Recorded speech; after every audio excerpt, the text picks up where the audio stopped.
क्या गीतांजलि देगी पोद्दार परिवार को उनका वारिस? क्या गीतांजलि का बच्चा सचमुच पूरे पोद्दार परिवार की प्रॉपर्टी का हकदार बन जाएगा? जी हां दोस्तों, स्टार प्लस के पॉपुलर टीवी शो यह रिश्ता क्या कहलाता है के अपकमिंग ट्रैक में एक के बाद एक नए ट्विस्ट और टर्न्स आते जा रहे हैं। दर्शक भी हर एपिसोड के साथ यह सोचने पर मजबूर हो रहे हैं कि आखिर कहानी किस दिशा में जाएगी।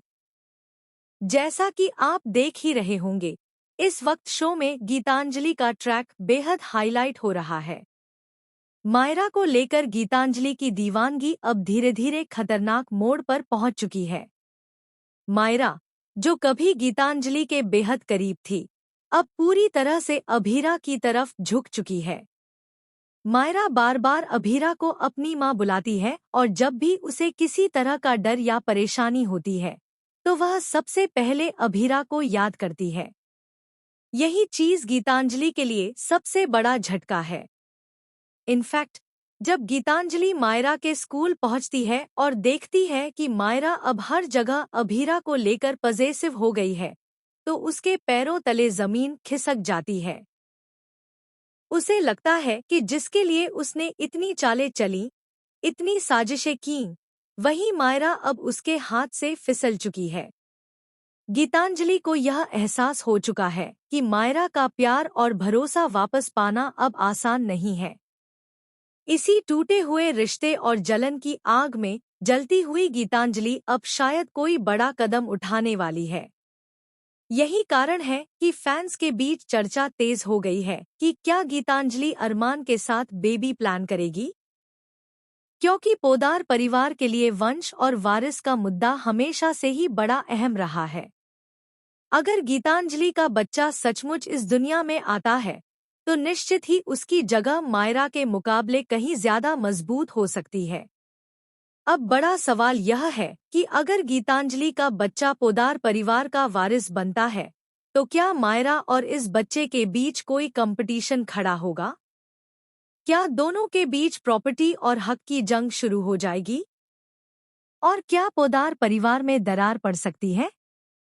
यही सब बातें अब दर्शकों को सोचने पर मजबूर कर रही हैं। कहानी का दूसरा पहलू यह भी है कि अरमान इस पूरे मुद्दे को लेकर क्या फैसला करेगा, क्योंकि अरमान की लाइफ में अभीरा की जगह कोई और नहीं ले सकता।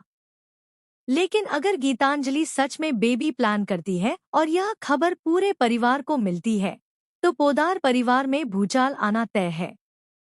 खासकर संजय और कियारा जैसे लोग, जो हमेशा से प्रॉपर्टी और पावर की राजनीति खेलते आए हैं, वे जरूर इस मौके का फायदा उठाने की कोशिश करेंगे। वहीं दूसरी तरफ, अगर मायरा को यह एहसास होगा कि उसकी जगह अब घर में कोई और बच्चा ले सकता है, तो उसकी मासूमियत भी धीरे धीरे टूट सकती है। दर्शक ये भी सोच रहे हैं कि क्या मेकर्स इस ट्रैक को इतना आगे ले जाएंगे कि मायरा और गीतांजलि का बच्चा आमने सामने खड़े हो जाएं। शो के मेकर्स हमेशा से ही दर्शकों को बड़े बड़े ट्विस्ट देकर चौंकाते रहे हैं। अभी तक गीतांजलि का अरमान और मायरा के बीच दखल ही सबसे बड़ी मुश्किल थी। लेकिन अगर कहानी अब बच्चे के एंगल पर जाती है, तो यह ट्रैक और भी ज्यादा इमोशनल और ड्रामेटिक बन जाएगा। फैंस के बीच इस वक्त यही सबसे बड़ा सवाल है कि क्या गीतांजलि का बच्चा पोद्दार परिवार की प्रॉपर्टी का हकदार बनेगा या फिर मायरा ही असली वारिस साबित होगी? क्या परिवार में खून से बड़ा रिश्ता मायरा और अभीरा का होगा या फिर खून का रिश्ता यानी गीतांजलि का बच्चा सब पर भारी पड़ेगा? हालांकि दोस्तों, अभी तक मेकर्स की तरफ से इस बात की